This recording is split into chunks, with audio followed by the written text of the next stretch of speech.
Magandang araw po sa inyo, Kuya Bari. Ako po si Kai, isang factory worker dito sa Bulacan. Halos 5 taon na rin po ako dito. Hindi rin kasi ako nakapagtapos kaya nagtiyatsaga po ako dito bilang tagapak ng mga sitserya. Baka kasi kung mamili pa po ako ay wala na akong mahanap pang trabaho. Maayos din naman ang pasahod at wala pa naman akong anak at asawa. Kaya sapat lang sa akin ang kinikita ko kada kinsenas.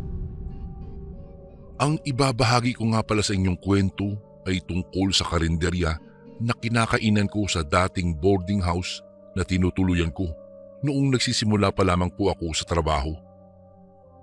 Maraming taon na rin pala ang nakakalipas. Medyo matagal na pero malinaw pa rin sa aking alaala ang mga nangyari. Si Aling Carla ang bantay ng karinderya.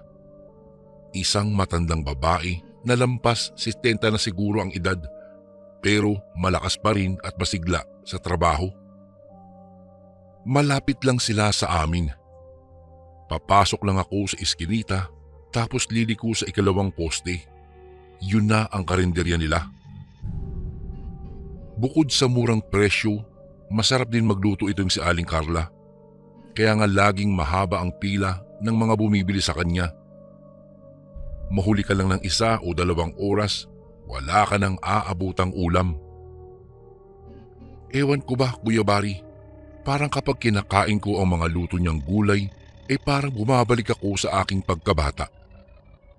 Naaalala ko kasi ang mga luto ng nanay ko na namatay na noong graduate ako sa high school. Kaya naman doon lagi ako kumakain.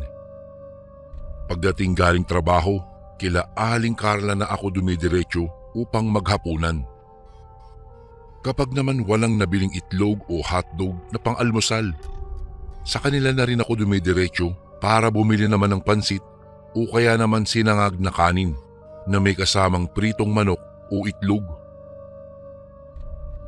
Kaya naman sa tagal kong naging suki sa munti nilang karinderya, naging malapit na rin ako sa kanya. Madalas akong magkwento ng mga problema ko kay Aling Carla. Tapos bibigyan ako ng pangmagulang na payo na laging hinahanap-hanap ko kahit hanggang ngayon. Sa halos 2 taong kong kakilala si Aling Carla, itinuturing ko na siyang ikalawang magulang. Hindi ko alam kung bakit pero malapit ang loob ko po sa kanya, Kuya Bari, at siguro itinuturing din niya akong anak-anakan. Nasa ibang lugar kasi ang mga totoo niyang anak kaya mag-isa na lang siya sa kanyang buhay. Adobong baboy ang paborito kong orderin sa karinderya nila. Napakasarap ng pagkakaluto. Hindi nagbabago ang lasa. At dahil nga laging ubos ang paninda, sigurado akong laging sariwa ang inihahain nilang karne kinabukasan.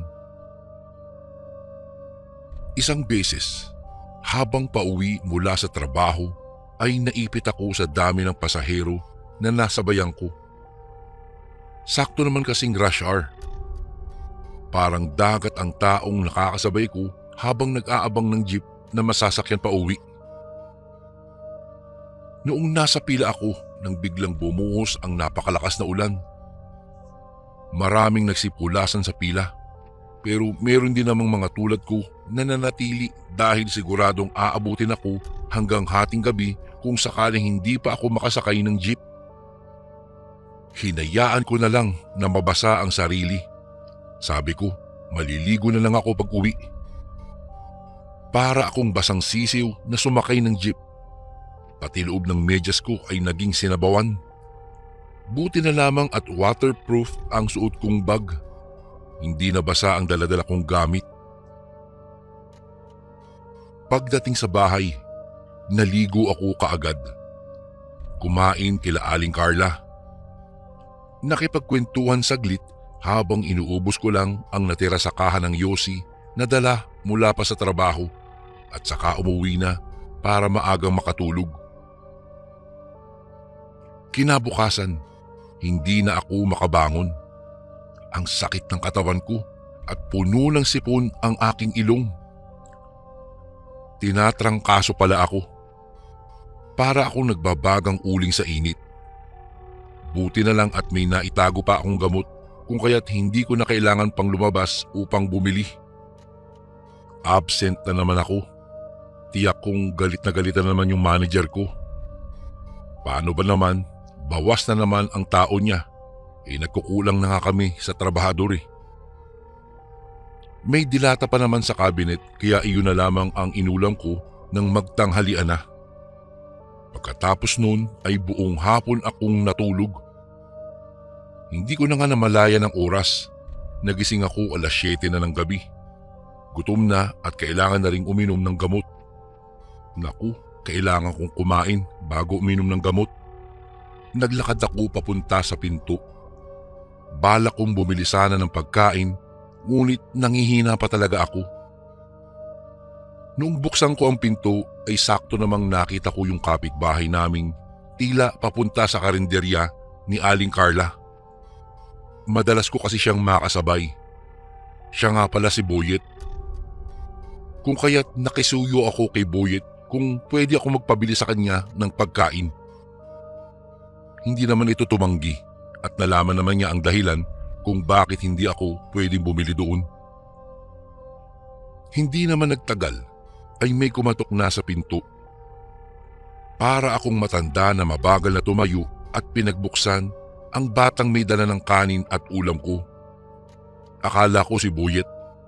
Siguro pamangkin to o kung anuman ni Aling Carla. Nagpasalamat ako sa kanya at binigyan ko siya ng gis. Agad akong kumain, uminom ng gamot at bumalik na sa pagkakatulog. Noong nasa kahabaan na ako ng aking pagtulog, nagising ako sa isang katok. Halos hindi ako makabangon kung kaya't sumigaw na lang ako ng, "Sino yan?" Nagulat na lang ako noong napag-alamang kong si Aling Carla ang nasa pintuan. Napaisip ako kung ano kaya ang kailangan ng matanda sa akin. Nang marinig ko ang katok, pinagbuksan ko ito kaagad.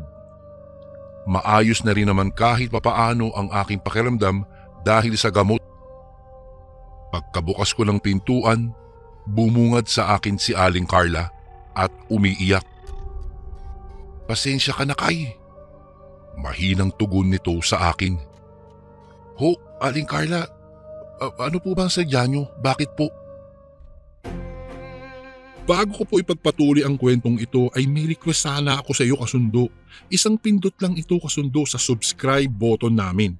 Malaking tulong po ito sa amin, kasundo, upang mapagpatuloy pa namin ang mas marami pang magagandang kwento. Salamat sa pag-subscribe mo, bagong kasundo. "Pasensya ka na, Kay. May kailangan kang malaman sa akin at sa karning kinain mo kanina. Makinig kang mabuti sa akin." Opo. Pinapasok ko si Aling Carla at pinaupo. "Huwag kang matatakot sa sasabihin ko, Kay. Pero aaminin ko sa iyo ang buong katotohanan. Aswang ako." "Ho? Biro po ba yan, Aling Carla?" "Hindi, Kay. Totoo. Totoo ang sinasabi ko. At sa iyo ko lang ito sasabihin. Dahil malapit na rin naman tayo sa isa't isa. Parang anak na rin kasi kita. Aswang ako, Kay. Mula ako sa Leyte. Lumipat dito nang paalisin kami ng mga tao doon sa dati naming tinitirhan. Kaya dito na ako napadpad. Huwag kang matakot, Kay. Dahil hindi ako masamang aswang. Tulad ninyong mga tao, gusto ko rin namang mabuhay ng payapa." Hindi ako makapaniwala sa aking mga naririnig. Nananaginip lang ba ako? Pakiramdam ko sa pagkakataong iyon ay dala pa rin ng lagnat ang mga nangyayari at talagang panaginip lang ang lahat. Nakatulala lang ako kay Aling Carla at muli itong nagsalita.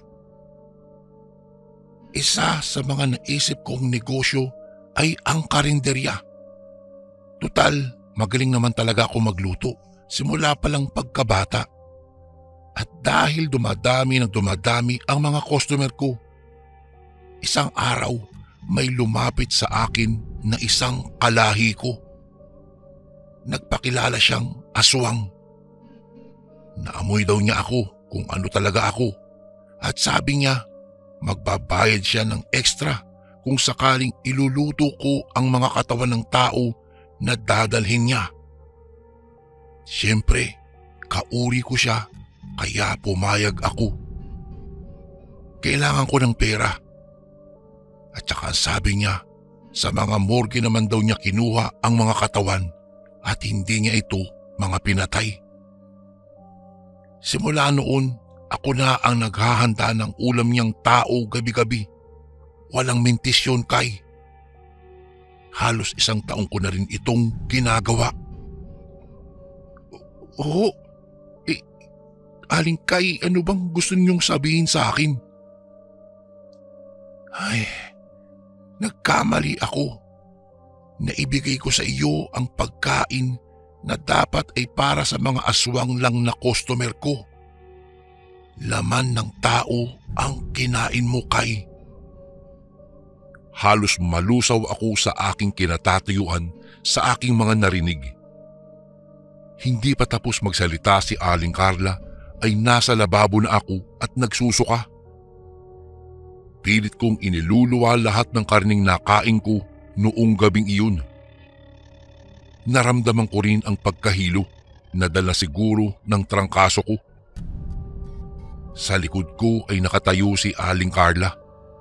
Paulit-ulit binabanggit ang paghingi ng paumanhin na para bang mababago nito ang nangyari. Aling Carla, umalis na po kayo.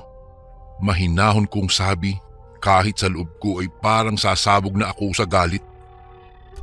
Hindi ko alam na sa buong buhay ko makakaranas ako na kumain ng tao. Pasensya ka na talaga, Kay. Sinabi ko lang ito sa iyo dahil itinuturing kitang anak dito sa lugar na ito. Aalis na ako, Kay. Paalam. Lumabas na si Aling Carla. Naiwan ako sa kwarto na patuloy pa rin ang aking pagsusuka. Kinabukasan, agad akong nagtungo sa aking kaibigan na si Boyet at humingi ng tulong sa kanya. Maski siya ay nagulat din sa kanyang natuklasan. Mabuti na lang at mayroon siyang kakilalang albularyo sa kabilang baryo. Mabilis kaming nagtungo doon at humingi ng tulong sa nasabing albularyo. Maging si Boyet ay nag-aalala din ng mga oras na iyon dahil kumain din siya sa karinderya ni Aling Carla. Pagkapasok namin sa bahay ng albularyo ay pinaupo kaagad kami. Gumawa ito ng ritual at nagkumpuni ng mga dahon at mga tuyong kahoy.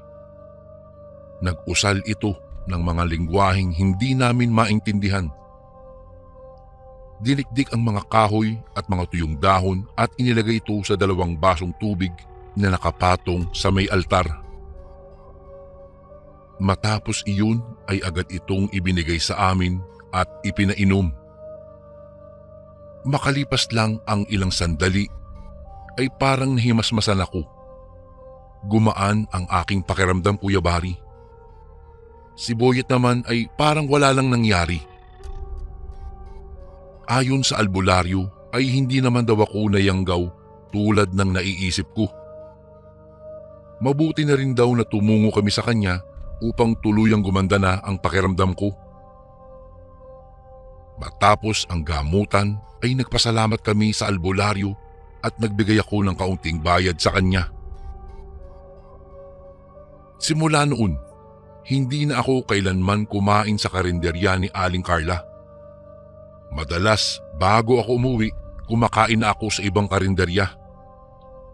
Ewan ko ba, Kuya Bari, talagang natroma po ako sa mga nangyari. Simula rin noon, makakita lang ako ng adobong baboy ay nasusuka na ako.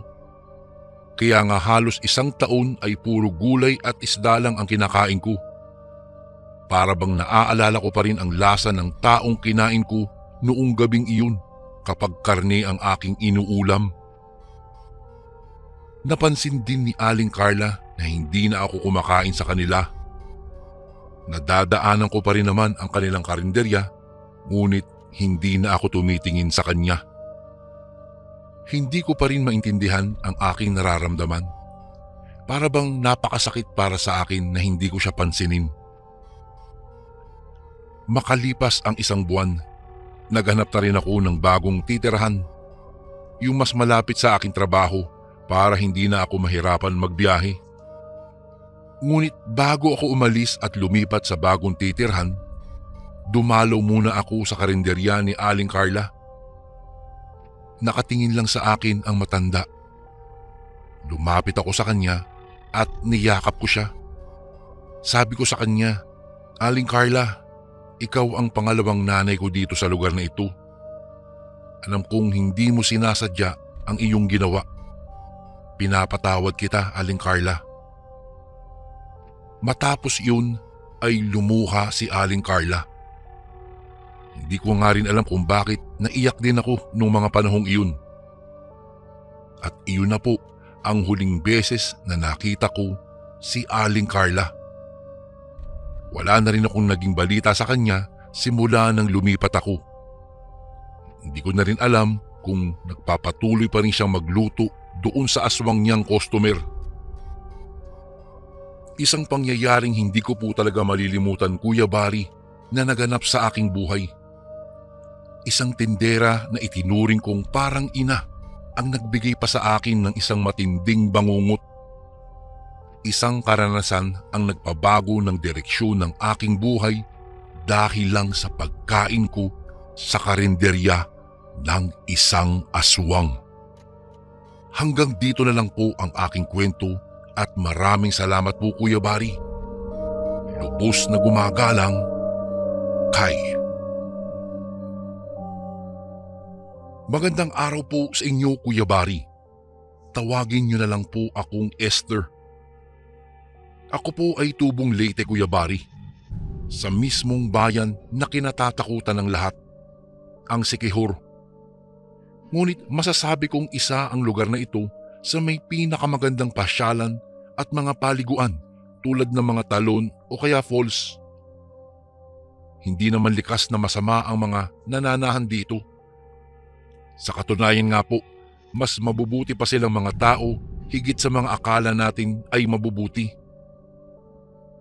Sa kabila ng kanilang mga itim na mahika, sinuklian nila o ginagamitan nila ito ng kabutihan upang pagbayaran ang kasalanang pinapagawa ng iba.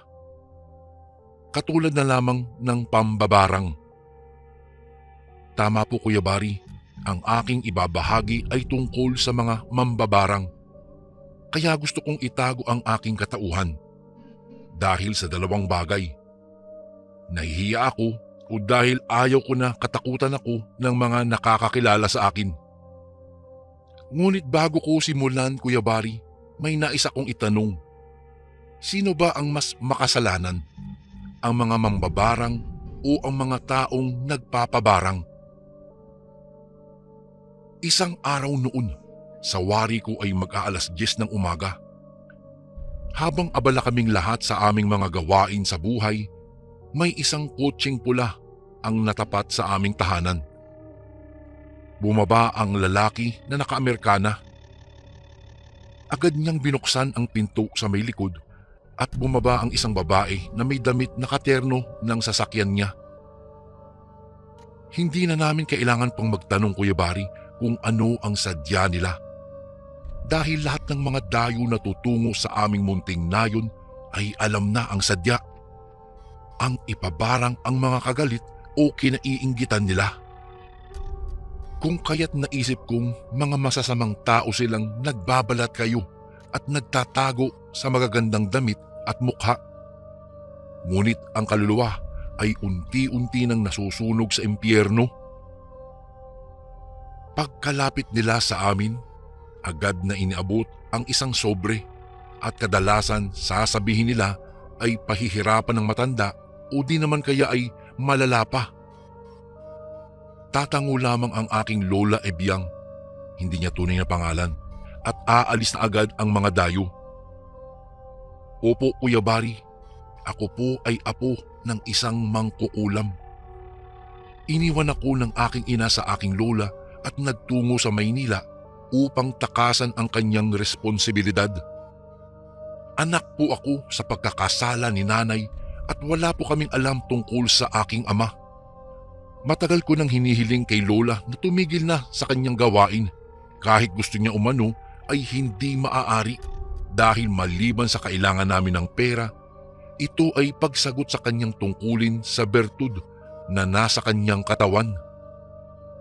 Titigil lamang siya kung siya'y mamamatay na. Iyon lang ang kanyang sinumpaan. Madalas niyang sinasabi sa akin na ipagdasal ko siya sa Diyos dahil isa siyang makasalanan na tao. Buhay pa umano siyang nasusunog na sa impyerno ang kanyang kaluluwa. Tinanong ko siya kung bakit iyon ang kanyang napiling buhay. Pwede namang siyang maging manggagamot lang. Ngunit anya, walang pera sa panggagamot. Dahil ang bertud ng panggagamot ay hindi kailanman kikita ng malaking pera. Hindi katulad ng kinikita niya sa pangkukulam.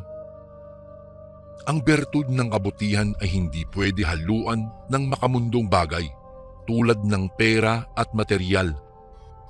Kaya ang ibang manggagamot ay barya lamang ay sapat na sa kanila. Kaya sa halip na manggamot ay mas pinili niya ang itim na bahagi ng bertud, ang pangbabarang. Dahil mas malaki ang kita sa trabahong ito. Kapag natuwa ang nagpabarang sa trabaho at serbisyo mo, ay mas malaki ang bayad para hindi babalik sa kanila ang kasamaang ginawa nila. At ang sasalo sa lahat ng kasamaan ng iba ay ang mambabarang. Unti-unti silang babalikan sa dahan-dahan na pamamaraan. Lalo pat kapag makunat ang nagpagawa at hindi na sila balikan, ay sila ang tatanggap minsan ng tinatawag nilang balik, na ang ibig sabihin ay babalik sa iyo anuman ang ipinagawa mo. Ako po ang buhay na saksi, Kuya Bari, kung papaano ginawa ng aking lola ang barang. Hindi ko na ilalarawan dito kung ano ang kagamitan o papaano ang gagawin dahil ito po ay sadyang mapanganib at baka gayahin pa ng iba. Dahil kahit hindi ka mambabarang at pinaglaruan o ginaya mo ang paraan at pagsasagawa na kahit biro-biro o laro lang, ito ay sadyang mapanganib talaga. Alam niyo kung bakit? Dahil iba kumilos ang demonyo. Madali siyang tumugon sa ganitong uri ng gawain, laro man o totoo. Isang gabi, sa kabilugan ng buwan, isasagawa ni Lola ang kanyang ritual sa pinakulam ng babaeng dumating sa amin kamakailan. Dinasalan nito ni Lola ng nakakatakot na mga orasyon. Kasabay ng hangin ay ang pagtayuan ng mga balahibo ko sa katawan dahil hindi talaga kaaya-ayang pakinggan ang orasyon ni Lola. Buhok lamang ang dinadasalan ni Lola na nakalagay sa kanyang munting altar na may mga bungo. Hindi ko nga alam kung totoo nga bang bungo iyon ng tao, Kuya Bari. Hindi uso kay Lola ang manika. Sa bungo lamang niya ito dinidikit at inuusalan ng nakakakilabot na ritual. Sumunod na araw, sa ganun pa ring senaryo, abala kami sa kanya-kanya naming buhay nang may huminto na namang sasakyan na kulay pula. Katulad nung isang araw, bumaba ang lalaking naka-Amerikana at binuksan ang pinto sa likod. Saka bababa ang babaeng hindi na nakapula, naka-violet na ito. Lumapit siya kay Lola at sinabing siya ay natuwa sa ginawa ng aking lola. Nahirapan nga ang kanyang katulong na ngayon ay kalaguyo na ng kanyang asawa. Ngunit tila ba gusto pa nitong mamatay ang pinabarang dahil ang sabi niya'y magbabayad daw siya ng malaki. Basta barangin ng aking lola ang dating niyang katulong na kahit sa pinakamagaling na manggagamot ay hindi na siya kayang gamutin pa. Bago ko po ipagpatuloy ang kwentong ito ay may request sana ako sa iyo kasundo. Isang pindot lang ito kasundo sa subscribe button namin. Malaking tulong po ito sa amin kasundo upang mapagpatuloy pa namin ang mas marami pang magagandang kwento. Salamat sa pag-subscribe mo, bagong kasundo. Isang gabi, bago isasagawa ng aking lola ang kanyang maitim na balak, nagtungo ako sa simbahan. Alam ko kasing mas makapangyarihan pa rin ng Diyos higit kanino man. Alam ko na hindi niya pahihintulutan ang gagawin ng aking lola. Nagsumamo pa akong labanan niya ang aking lola nang matigil na ang kasamaan na ipinagagawa sa kanya ng iba. Kabilugan ulit ng buwan. Ito na naman ang panahon na isasagawa ng aking lola ang ritual. Kami ay nasa dalampasigan, kasama ng iba pang mga mambabarang. Dahil para mas mabisa ang nais ng babae, ay nagtulong-tulong ang mga mambabarang upang mabigyan na ng kasiyahan ang puso ng mapaghiganting nilalang. Ang barang umano na nasa tabing dagat ginagawa ay mas mapanganib at mas grabe. Hindi ko alam kung bakit, pero yun ang sabi-sabi. Nag-usal na ng ritual ang mga kasama ni Lola nang bigla silang napahinto sa isang malakas na sigaw ni Lola na may kasamang iyak. Nagtaka kaming lahat sa inasal ni Lola. Halos naglupasay siya nang makita ang nasa larawan. Hindi ko alam noon kung bakit ganoon na lamang ang hinagpis ni Lola habang yakap-yakap ang larawan na pinapakulam ng babaeng nagpabarang. Lumapit ang isa naming kanayon at tinignan ang larawan na yakap-yakap ni Lola. Maging siya ay nanlaki ang kanyang mga mata. Bahagya siyang napatingin sa akin at sinabi sa aking lola na huwag matakot at kanilang babawiin ang ritual. Ipinakita niya sa mga kasama ang larawan at maging sila ay nagulat din. Nagtataka ako dahil napapagawi ang tingin nila sa akin. Nilapitan ng isa naming kasama si Lola at sinabing tumayo na at gagawin nila ang balik kung tawagin. Matapos ang mahabang ritual, nakita ko kung paano nakibaka ang mga mambabarang. Halos maligo na sila sa sariling pawis. Maisagawa lamang ang balik kung tawagin nila. Umiiyak ang aking lola habang patuloy na humihingi ng tawad na nasa larawan. Habang ang ibang mambabarang ay sinusunog nila ang perang huling binayad ng babaeng nagpapabarang. Nang hihinayang man ay ginawa nila kaysa naman sila ang balikan. Lumapit ako sa umiiyak kong lola at tinanong kung bakit isinagawa nila ang ritual na balik at bakit pa nahihingi nila ng tawad sa larawan. Sa halip magsalita ay niyakap ako ni Lola at humingi siya ng tawad sa akin. Wala akong nauunawaan, ngunit tumayo siya at iniwan ang larawan sa mesa. Hinatid ko siya ng tingin habang patungo siya sa kanyang mga kapwa mangbabarang. Malungkot silang nagyakap. Hindi ko alam ano ang kanilang pinag-uusapan, ngunit parang pinapalakas nila ang loob ni Lola.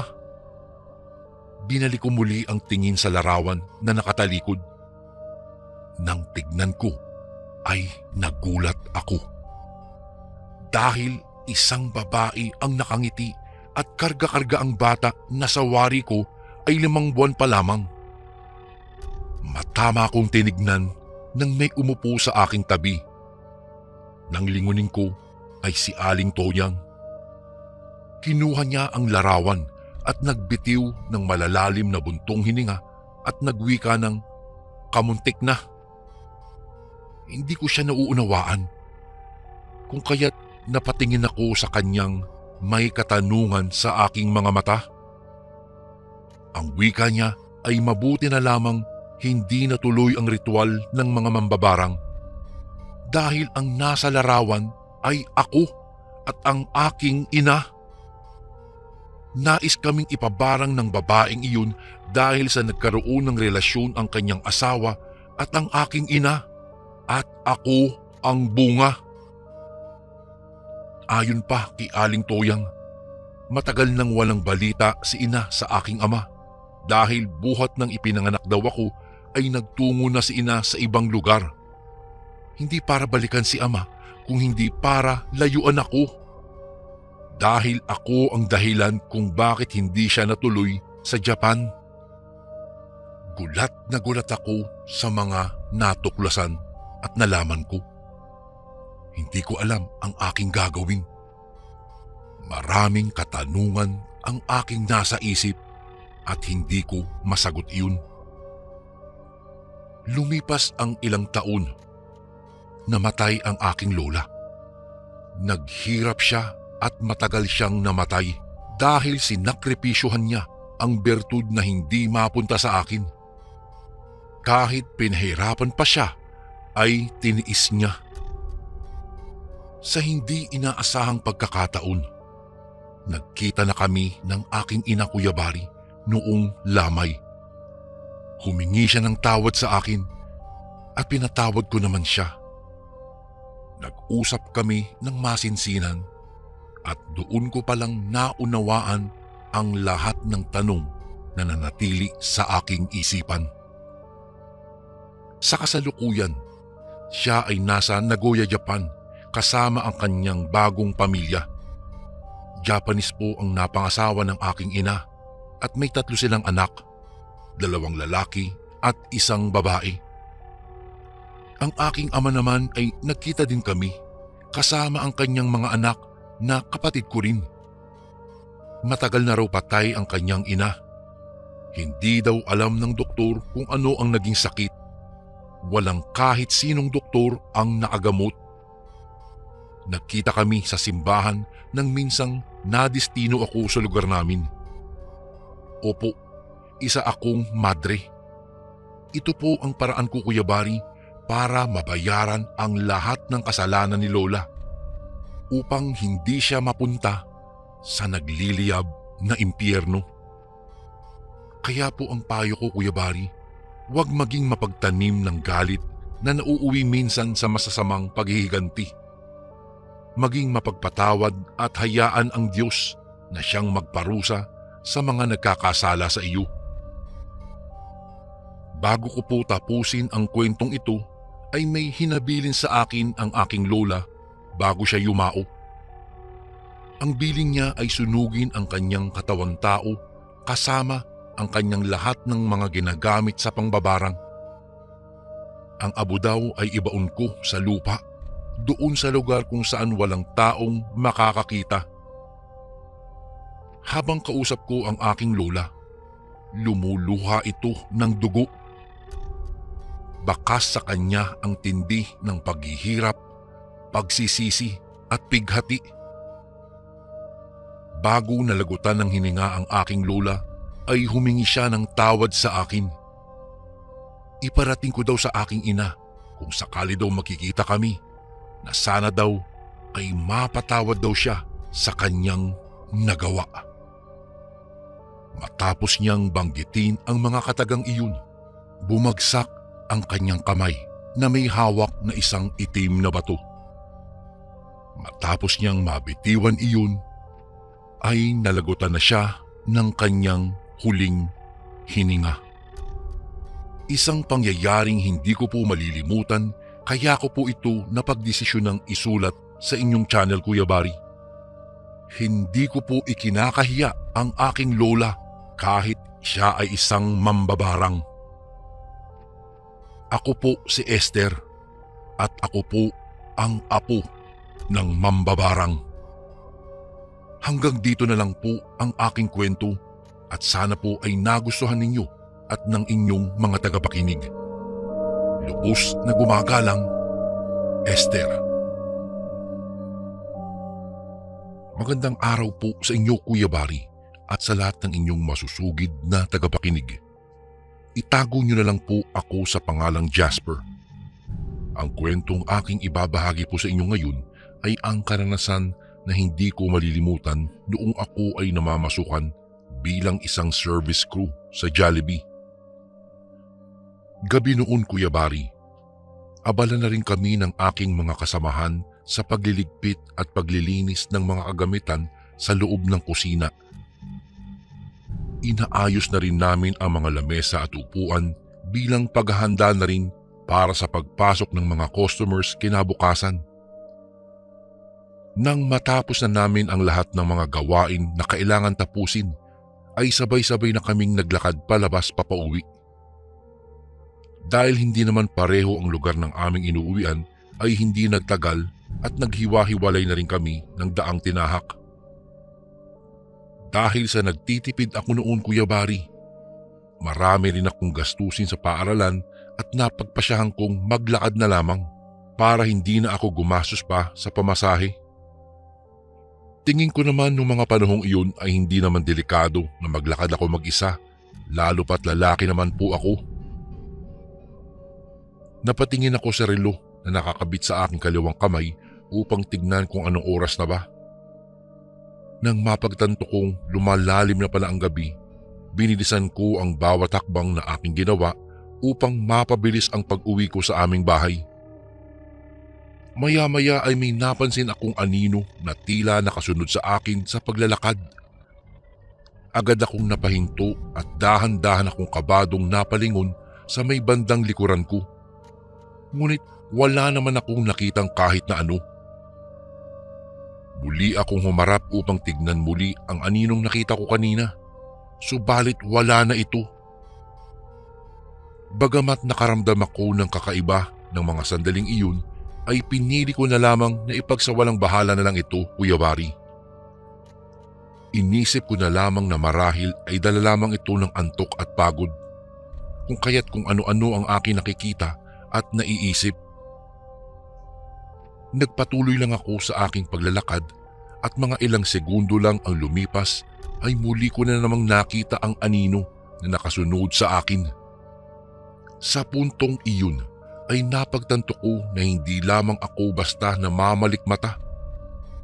Kuya Barry, unti-unti na akong nakakaramdam ng kaba ng mga oras na iyon. Sino ka? Kabadong tanong ko na hindi lumilingon sa aking likuran. Nang hindi siya sumagot ay doon pa lang ako nagpasyang lingunin na kung sino ang taong nasa likod ko at kung sino at ano ang aninong iyon. Nagulat ako nang makilala ko kung sino siya. Siya yung lalaking pulubi na itinaboy ko kanina palabas ng Jollibee dahil nga maraming customers ang nagrereklamo at nandidiri sa kanya. Wala naman po akong nagawa noon kung hindi ang paalisin siya dahil mawawalan kami ng customers kung hindi ko po iyon ginawa. Matalim ang titig na iginawad niya sa akin na mukhang galit na galit ito. Nang akmang magsasalita na sana ako ay bigla na lamang niya akong kwinelyuhan dahilan para unti-unti akong mahirapan sa paghinga. Pre, ano ba? Bitawan mo ako. Hirap na usal ko. Ngunit sa halip na pakinggan ako ay mas lalo lamang niyang hinikpitan ang pagkakahawak niya sa aking kwelyo. Ipinagtabuyan mo ako kanina noong nanghihingi ako ng pagkain. Ngayon, ikaw na lang ang lalantakan ko. Unti-unti niyang inilapit ang kanyang mukha sa akin na parabang isa siyang gutom na hayop at handa na akong kainin ng buo. Ngunit bago pa man niya iyon tuluyang nagawa, ay buong puwersa ko siyang itinulak papalayo sa akin at mabilis akong tumakbo. Tutulong! Paulit-ulit na sigaw ko nang makita kong mabilis siyang nakatayo mula sa pagkakatumba at patuloy na humabol sa akin. Nang makarating ako sa lugar na medyo maliwanag na at may mga tao na rin, dali-dali akong tinanong ng mga naroroon kung ano daw ang nangyari sa akin. Nang ikwento ko sa kanila ang nangyari, ay doon ko palang napag-alaman na madalas daw talaga na may nangyayaring kababalaghan sa madilim na daan na iyon. Kaya babala nila sa akin ay wag na raw ako ulit dadaan doon, lalo na kung mag-isa lamang ako. Hanggang ngayon ay hindi ko pa rin lubos maisip na ang inakala kong pulubi lamang na minsan kong itinaboy ay may itinatago palang kakaibang pagkakakilanlan na hindi ko inaasahan. Kung sa bagay, sa panahon nga naman ngayon, marami na ang mapaglinlang. Minsan kung sino pa iyong inakala nating inosente ay sila pa pala iyong may mga itinatagong sikretong ikakagulat mo na lamang. Dito ko na po tatapusin ang aking kwento. Maraming salamat po sa pagbibigay ng oras upang ito ay basahin. Lubos na gumagalang, Jasper. Magandang araw po sa inyo, Kuya Barry, at maging sa inyong mga masusugid na tagapakinig.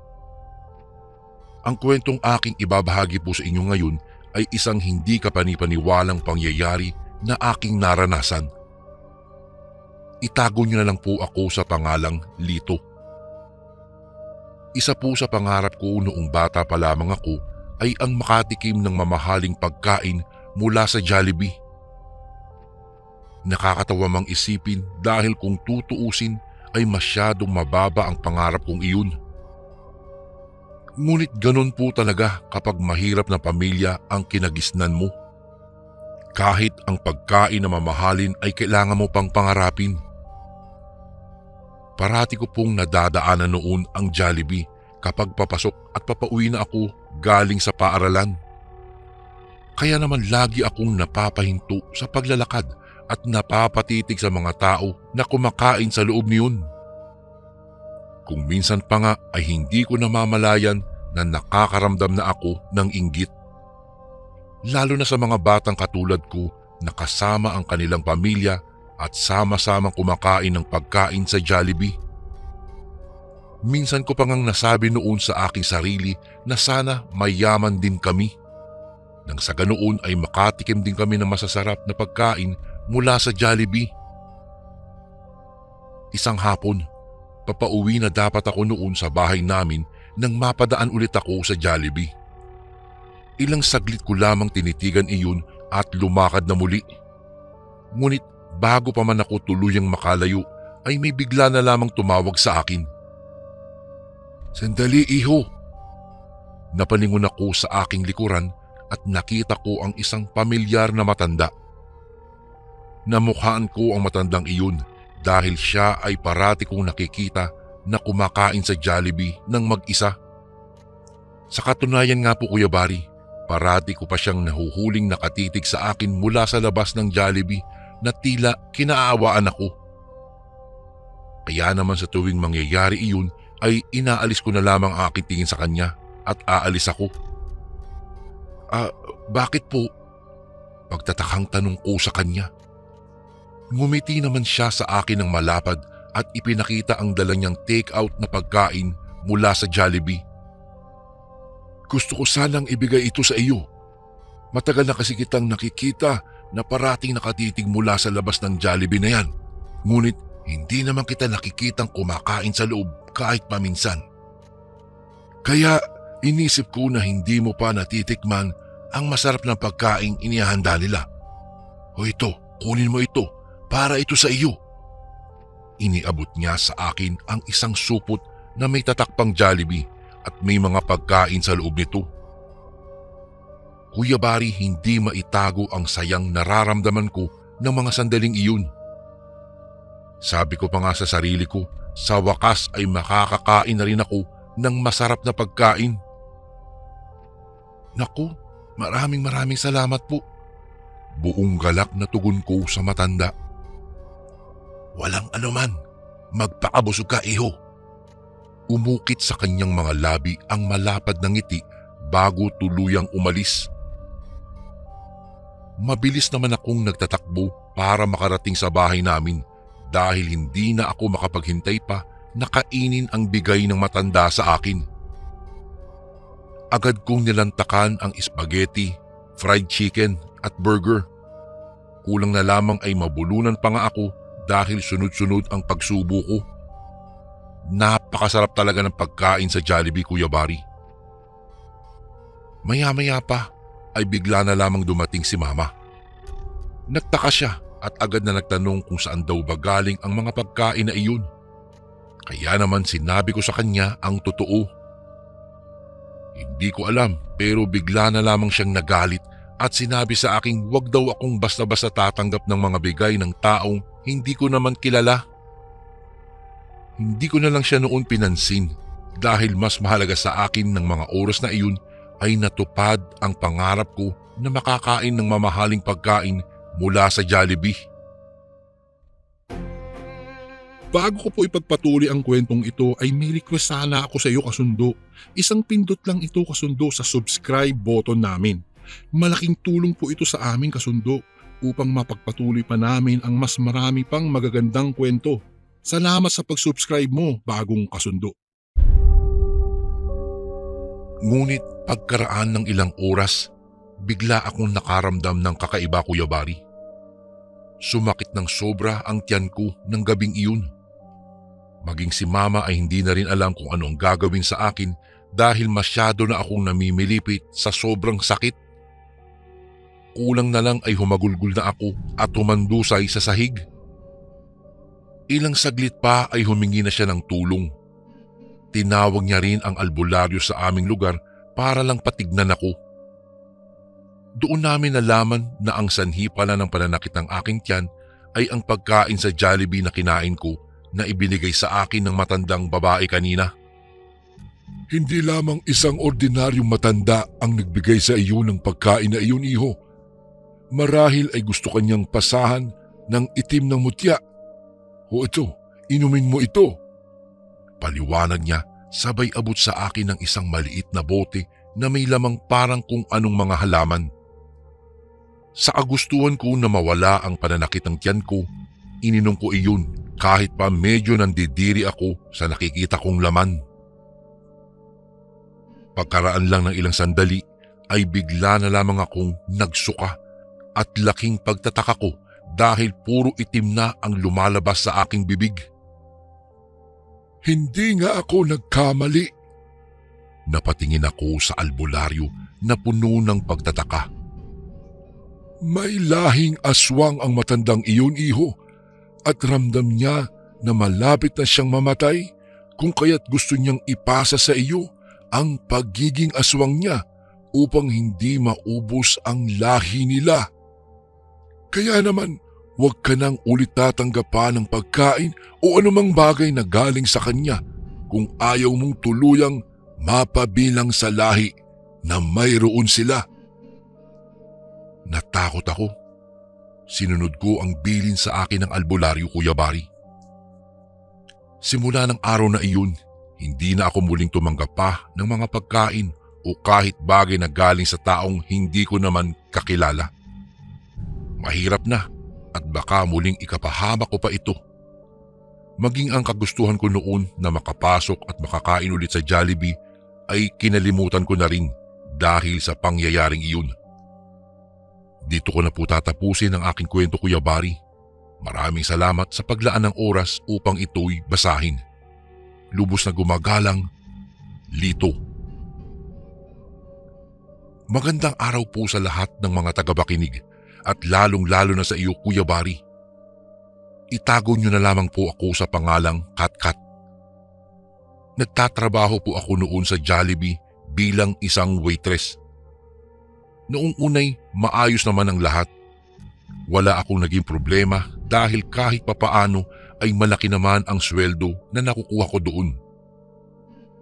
Ngunit isang araw, bigla na lamang naming nabalitaan na isa sa naging customer namin ay bigla na lamang natagpo ang wala ng buhay sa hindi nakalayuan ng Jollibee na aking pinagtatrabahuhan.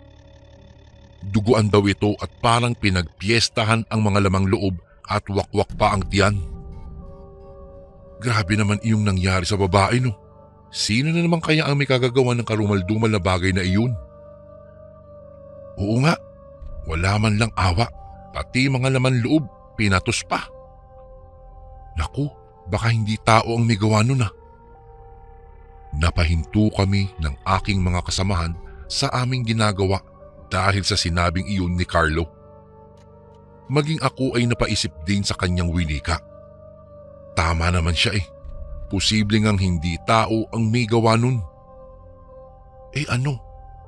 Sabay-sabay kaming napatingin kay Mika. Isa rin siya sa service crew dito sa Jollibee pero hindi siya malapit sa amin.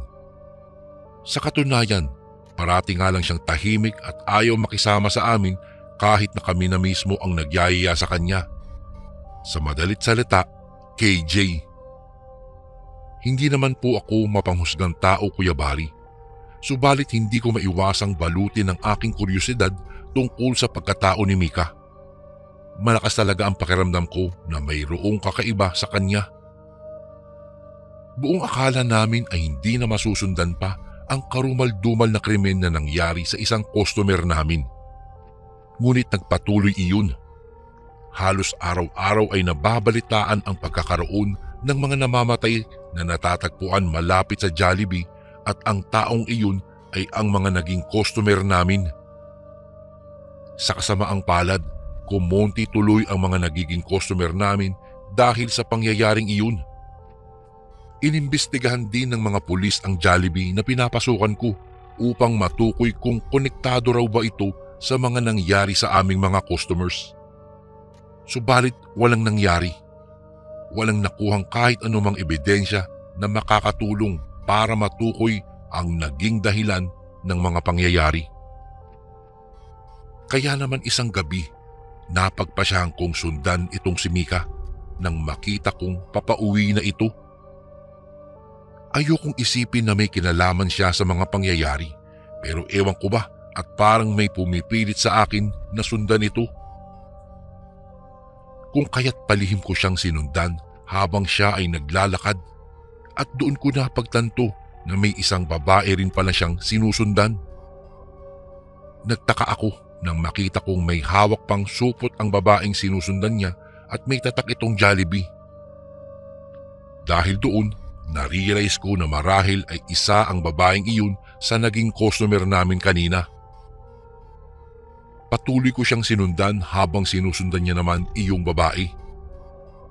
Maya-maya pa, nang mapadaan kami sa madilim na parte ng iskinita, ay nakita kong bigla na lamang hinigit ni Mika ang braso ng babae na naging dahilan upang mabitawan niya ang kanyang daladala. Agad naman akong nagtago sa isang puno sa gilid na malapit sa kanila upang tignan ang mga susunod na gagawin nitong si Mika. Nagulat ako nang makita ko ang dahan-dahang pagpapalit ng anyo ni Mika. Nabalot ng itim na mga balahibo ang kanyang balat at ang kanyang mga mata ay namumula na. Napaatras ang babae dahil sa labis na takot. Akmang tatakbo na sana siya papalayo, ngunit huli na ang lahat dahil mabilis ang naging kilos ni Mika at agad siyang nilantakan na wala man lang kalaban-laban. Napatakip ako ng aking bibig dahil sa labis na takot. Hindi ako makapaniwala na siya pala ang may kagagawan ng lahat ng mga nangyaring pagpatay sa mga naging customers namin. At tama nga ang sabi ni Carlo, hindi tao ang may kagagawan ng lahat ng iyon dahil hindi nga tao si Mika. Dali-dali kong inatras ang aking mga paa upang sana ay bumalik sa Jollibee at ipaalam sa mga pulis at aking mga kasamahan ang aking natuklasan. Ngunit may naapakan akong tuyong dahon na naglikha ng ingay. Napatingin ako kay Mika at sakto namang tumama ang tingin namin sa isa't isa. Pareho ng laki ang aming mga mata dahil sa gulat. Akmang tatakbo na sana ako, ngunit mabilis niya akong naharangan. Dahilan para ako ay mapahinto, Kuya Barry. Nang mga sandaling iyon, naisip ko na marahil ay tama nga ang desisyon kong sundan siya upang malaman ang kanyang tunay na pagkatao. Ngunit kung alam ko lang na ikapapahamak ko rin pala ay sana hindi ko na lamang inalampa ang katotohanan. Nang akmang susugurin niya ako ay bigla na lamang kaming nakarinig ng mga putok ng baril. Nakita ko ang mga pulis kasama ang aking mga katrabaho sa Jollibee. Mabilis silang tumakbo papalapit sa pwesto namin, ngunit sa kasamaang palad, hindi nila nahuli at naabutan si Mika. Mabilis kasi ang kanyang naging pagkilos at nagawa niyang makatakas kaagad. Siguro kung hindi dumating ang mga pulis at kasamahan ko ay wala na rin ako ngayon, Kuya Bari. Kaya naman, labis akong nagpapasalamat sa kanila. Sa ngayon ay hindi na muling nakapambiktima si Mika. Dahil magmula po na nangyari iyon ay hindi na siya muling nagpakita pa sa Jollibee. Dito ko na po tatapusin ang aking kwento. Maraming salamat po sa pagbabasa at kung sakaling mabasa niyo po ito sa inyong channel. Lubos na gumagalang, Katkat. And again, maraming salamat po mga kasundo. Don't forget to subscribe and i-click nyo lang po yung bell na button para updated po kayo sa mga upcoming videos namin na paparating. Maraming salamat po ulit. God bless and ingat po lagi dyan. Ito po si Kuya Bari at ako ang Sundo.